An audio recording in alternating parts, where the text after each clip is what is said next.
Well, shooters and reloaders, fortune cookie 45 LC coming to the hot lead zone, and we're on our way to Seattle to do a work trip. We're helping to build a chicken coop and also some raised planter boxes made out of concrete cinder blocks up in Seattle, Washington. Well, I won't get a chance to see my friend Dave Thorzak 777 because we're there to work and then we're out of there.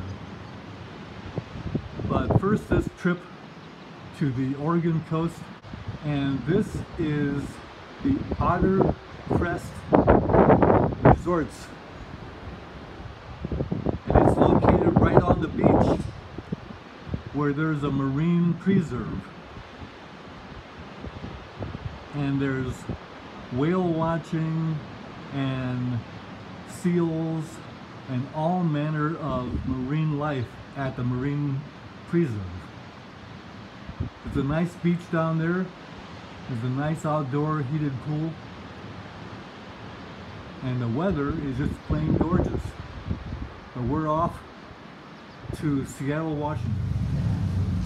That's it. Some nice boating, and there's kayaks on the other side. Kayaks. These days, chickens are marvelous to have because they make you more independent food-wise. High protein eggs, and 6 chickens can actually lay upwards of 3,000 eggs a year. That's quite a bit of protein, but the family can use it, and also possibilities of selling some of those extra eggs down to the market. Well, to have chickens properly, you need to have a chicken coop, and there's all kinds of ways to make a chicken coop. This is starting with plans that were actually drawn up by a chicken coop expert. So we got these plans done, and then it becomes a situation of assembling the components, all the wood and the necessary paint and hardware and all of that kind of thing. Get all of that together. Then we want to get the necessary tools to assemble the job, to do the job. And then you need to have a workplace to do the work. So there you see some of the wood that was purchased from Home Depot, and some of the tools and necessary components, the hardware, like the screws and all that kind of thing. And then this 4x8 sheet of 3/4 inch plywood was put together to make a work table. And it's very important, just like a reloading bench, you see.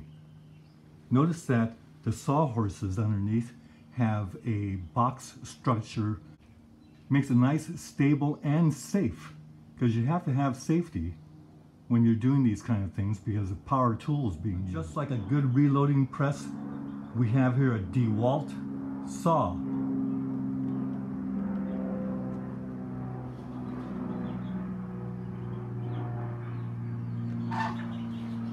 Able to do all cutting of 2x4s necessary to do framing and this kind of thing. We're ready to go with this DeWalt. And then cleanliness of the workplace is very important. So you see that even though all that work was done cutting, we have a pile of cut pieces here that need to go into the recycling. The shop vac is very handy to keep down the dust. You have to have good tools, good instruments to create squareness and level.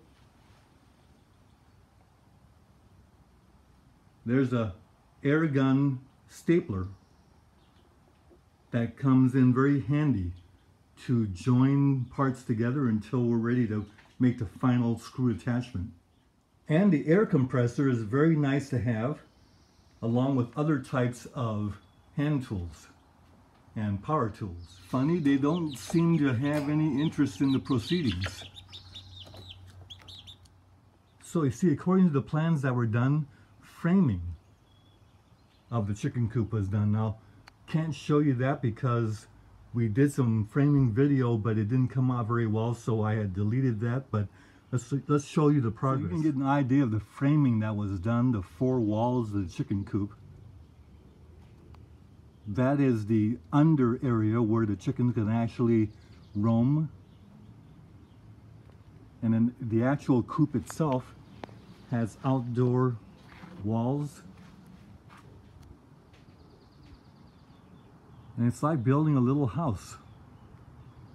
Got a little window for them. And here's the actual place where the chickens will be laying their eggs, and we can access the eggs through that top hatch. On this side is an entry that the chickens will be able to go into the coop, as well as have access to the under area to roam. The run comes off this side, and it'll be caged in with wire and this kind of thing so that predators can't get at them. And this side of the coop will have a door access so that we can go in and clean it out. Now notice that there's the inside of the little receptacle area for the chickens to go and lay their eggs. And we have foam insulation, and then this is an interior wall. We have rubberized paint in there so that we can actually hose down the inside of this. And there's a little drain hole in the corner over there. So the plans were very well thought out, and we're going to go ahead with the finishing of this. The roof all framed out.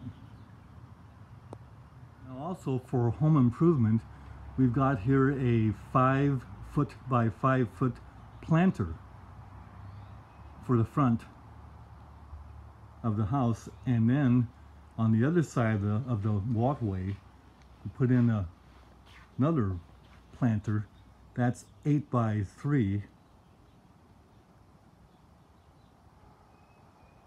So that'll give some nice planting for the front of the house. Beautiful day.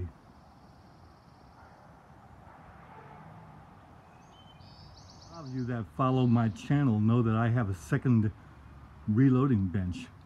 And so sure enough, JC has a secondary work area with a little sawhorse table over there.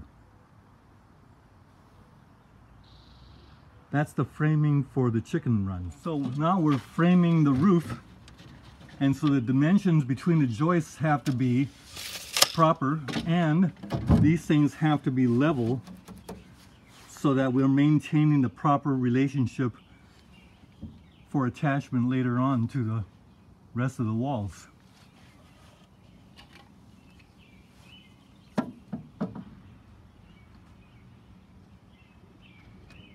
So now we have to actually put this on top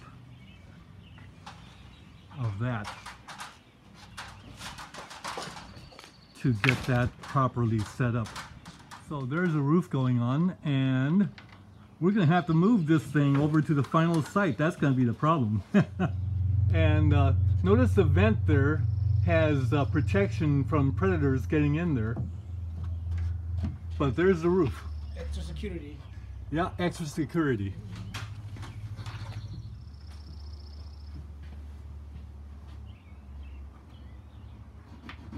So now we got the wall for the roof,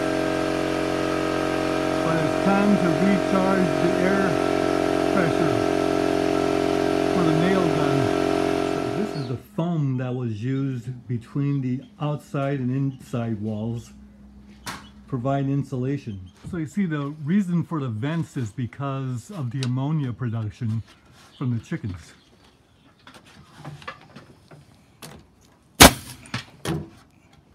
That nail gun really makes short work of this.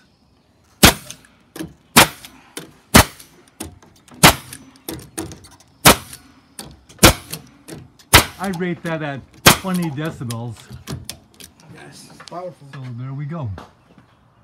Need to cut the trim over here, the trim over there, more overlooking. And you see it's level. And when we check this side, that's pretty darn level. And we've got level there. got level there. And now here comes the rest of the roof going on.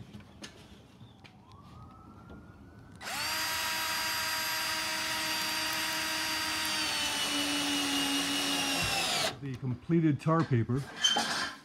Now comes the flashing. Well, there's the roof shingling all done. So there's a latch for the egg entry. That should work out real well. That little ring is on a wire so it won't get lost. So this lanyard will be coming out this way and we'll be able to open the chicken door like this. For the chickens to get into the coop and also exit to the chicken walk. Well, there's the door.